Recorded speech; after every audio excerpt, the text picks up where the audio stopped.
Hello, আসসালামু আলাইকুম। কি অবস্থা সবার? কেমন আছেন সবাই? অনেকদিন পরে আবার একটা ভিডিও নিয়ে হাজির হইলাম। মাঝখানে ভিডিও দিছিলাম আপলোড, কিন্তু ভিডিওগুলো অনেক ছোট, যেটার জন্য হচ্ছে আমাকে অনেকে আপনারা বলতেছিলেন যে আমাদের বড় ভিডিওর দরকার, বড় ভিডিওর দরকার। ওইভাবে ভিডিওগুলো এডিট করা হয়ে ওঠে না। যেমন আজকে সকালবেলা বাজারে যেয়ে আমার হচ্ছে ওইভাবে বাজারের ভিডিও করা হয়ে ওঠে নাই। অনেক ব্যস্ত ছিলাম বাজার করা নিয়ে। হাতে সময় খুব কম ছিল, জিনিস অনেকগুলো কেনার ছিল। সবকিছু মিলে হচ্ছে ক্যামেরাটা আর বের করা হয়ে ওঠে নাই। আর হচ্ছে যখন আপনি বাজারে নিয়ে ব্যস্ত থাকবেন তখন আসলে ভিডিও করার কথাটা মাথা থেকে ছুটে যায়। আর এইজন্য এই ভিডিওগুলো করা হয়ে ওঠে না। তো আমরা হচ্ছে বেশ কিছুদিন আগেই গিয়েছিলাম হচ্ছে বাড়িতে। সকাল, সকাল ঘুম থেকে উঠে বাড়িতে চলে গিয়েছিলাম। কলার কাঁধ হয়েছিল অনেকগুলো। সেগুলো হচ্ছে একটা বড় হয়েছিল, পাকার যোগ্য হয়েছিল, সেটা আনার জন্য গেছিলাম। তো মিস্টার তারকাজার তো এরকম সময় নাই। উনি হচ্ছে খুবই ব্যস্ত মানুষ যেটা বলে। তো তার হচ্ছে সাপ্তাহিক ছুটি ছিল। ওইদিন হচ্ছে সকালবেলা বাড়িতে গিয়েছিলাম। তো যেয়ে হচ্ছে কলার কাঁধটা কেটে নিয়ে আসছিলাম। তো আমরা হচ্ছে দেখছিলাম আর হাসছিলাম যে কলার কাঁধের যে ডালটা হয় মাঝখানের সেটা অনেক বড়, কিন্তু কলাগুলো অনেক ছোট। খুবই ছোট কাঁধ হয়েছে। তো আমরা হাসতেছিলাম আর বলতেছিলাম, "এটা তো হাতের সুরের মতো হইছে।" তারপর আমরা এই কলার ফুলটা সবাই বাসায় খুব পছন্দ করি। কলার ফুলটা নিয়ে আসতেছিলাম। মাঝখানে কাঁধের যে বাড়তি ডাঁটাটা সেটা কেটে নিয়ে আসতেছিলাম। তো কাটতে যেয়ে হচ্ছে কলা কেটে ফেলছে। এটা হচ্ছে সবরি কলা বা সাগর কলা, এগুলো কোনো কিছুই না। এটা মানে কলা, এই মদনা কলা বলে আমাদের এখানে। কার এলাকায় কি বলে অবশ্যই আমাকে জানাবেন। তো মানিকগঞ্জের ভাষায় এটাকে মদনা কলা বলা হয়। এই কলাটা ভালোই মজা, খারাপ না। তবে আমার সবকিছুর ঊর্ধ্বে হচ্ছে সাগর কলাটা খুব বেশি পছন্দ। সাগর কলার ফ্লেভারটাই আমার খুব ভাল লাগে আসলে। মানে সাগর কলা হইলে আর আমার অন্য কোনো কিছু কলা ভালো লাগে না, এরকম আসলে অবস্থাটা। যদিও সবরি কলা ভালো, সবাই বলে, আমার বাবা বিশেষ করে বলে সবরি কলা ভালো, সবরি কলা খাও। কিন্তু আমার সাগর কলাই বেশি পছন্দ। তো কলার কাঁধ নিয়ে আসার সময় দেখতেছিলাম যে আরেকটা কলার কাঁধ হয়েছে, কিন্তু সেটা বড় হয় নাই। এটার হচ্ছে ফুলগুলো খাওয়ার উপযোগী হয়েছে। তো আমরা ফুলটা হচ্ছে কেটে নিয়ে আসছিলাম। অনেক সময় অল্প ছিল বলে হচ্ছে আমরা থোড় উঠাইতে পারি নাই। কলার থোড়, কলা গাছের মধ্যে যেটা হয় সেটা কলার থোড় বলি আমরা। ওটা উঠাইতে পারি নাই, সময় খুবই কম ছিল, কারণ বাসায় আসার পরে আরও কাজের প্রোগ্রাম ছিল। যেহেতু সেদিন ওনার বন্ধ ছিল, সেদিন হচ্ছে আরও কাজের প্রোগ্রাম ছিল বলে হচ্ছে আমরা বাসায় চলে আসছিলাম। আর বাসায় হচ্ছে সিসি ক্যামেরা লাগানো মানে ছিল ওইদিন, যে আজকে বাসায় সিসি ক্যামেরা লাগানো হবে। তো এখন সিসি ক্যামেরা লাগানোর জন্য লোক আসবে, সেটাও একটা তাড়া ছিল।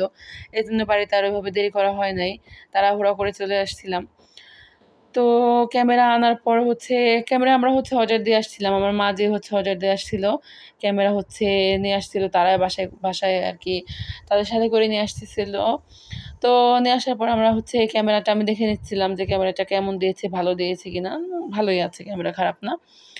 তো সেই ক্যামেরাগুলো হচ্ছে কোথায় লাগানো হবে, মনিটর কোথায় সেট হবে, এসব কিছু হচ্ছে তদারকি করতেছিল।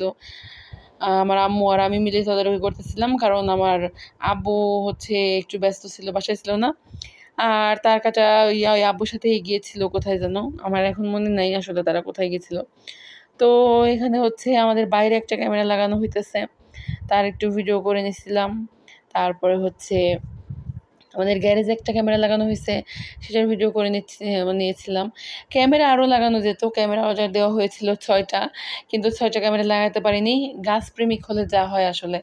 আমাদের ২ সাইডেই হচ্ছে গাছ অনেক সুন্দর, সুন্দর। এক সাইডে হচ্ছে গাছের একটা ডাল কাটা, মানে কাটার পরে লাগানো গেলেও অন্য সাইডে লাগাতে পারি নাই, অন্য সাইডে। তো যাই হোক, গাছ থাকলেই হবে আসলে আমার মার আর আমার কথা। তো তারপরে রাতের জন্য হচ্ছে কলা ফুল ভর্তা করে নিচ্ছিলাম আমি। তো রেসিপি চাইলে হচ্ছে আমার রেসিপিটা ফলো করতে পারেন। এটা খেতে খুবই মজা।